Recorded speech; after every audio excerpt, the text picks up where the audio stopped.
It's been a while. I haven't been here. Might be 5 or 6 years now since I was on tour with the Germs. We went through London, and that was the last time I was here. But I used to come a lot more often for press and things like that. And when I was doing Nikita, we never really came out here for the press. And then Salem, the new show that I'm doing, isn't out here yet. So it's kind of stuck me to North America at this point. I think Salem. I remember we were genuinely surprised, at least with Nikita, that it was a Comic-Con thing. I don't think we really expected that to be have our own panels and things like that. That was kind of unique. With Salem, though, I had a strong feeling when that went to series that if it was successful, that we would have a con presence at some point. And it was great. It was great in the States, and we want to get it out here. And I think that once it gets out here, the fans are truly going to enjoy it. I mean, it's got a little bit of everything. It's a genre piece. It's based off of real events. It's got the horror element, the sex element, the sex, drugs, and rock and roll, I guess, for the 1690s. For me, I would watch it, absolutely, if I wasn't in it. That would be a show. Being a fan of that genre, I would definitely check it out. At least check it out, We got very fortunate with being kind of grassroots with the new network of WGN and trying to be their first show, and the poster art's been phenomenal. I'm so used to being on network television, if I do television, with things being rated PG or less. It's been really nice to be part of cable and see what they can actually do. Getting Marilyn Manson for our theme song was a trip.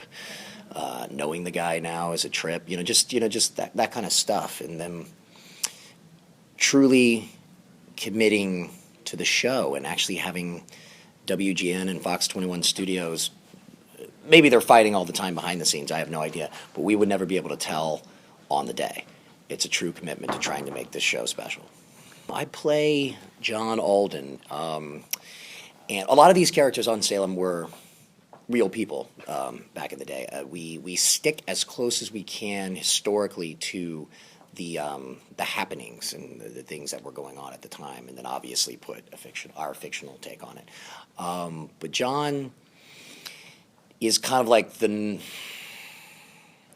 Rock, the normal guy on this series, not the Rock the wrestler, but like he is the solid presence in town, whereas everyone else is pretty much out of their damn mind.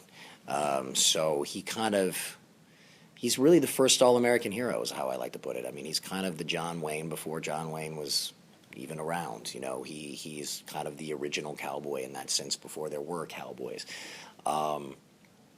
And he was stuck in war, and he comes back to find the whole town of Salem has lost their minds, and he's lost the love of his life to one of his arch enemies, and he decides to fight to get his town back, and when he could easily have run away. And of course, by the end of season 1, that all changes too. So we'll get to that, I guess, when season 2 starts. We have a very colorful cast. I mean, with Mary Sibley and Cotton Mather, and these all being instrumental characters in American history as well. I think Mary Sibley and John Alden are kind of the heartbeat of the story in the sense that a lot of the characters kind of go in and around that. And Mary Sibley is John Alden's the love of his life, and has now become a witch, and she's one of the head witches in that coven, unbeknownst to John Alden, her ex-lover. So within the story where you have all these crazy elements, and genre elements and horror going on, whether it's witches, zombies, supernatural, things like that, the heartbeat in the middle is that there's also a love story, and I think that kind of connects fans that want something that's more of a story rather than something that's just physical. Cotton Mather, he is played by Seth Gable, who I love working with everyone on the show, but there's a good rapport between Cotton and John, and Cotton's the Reverend's son, and he's the one who's really making most of the people in the town of Salem afraid of witches and of the supernatural and things like that. It's a great character for him to play. I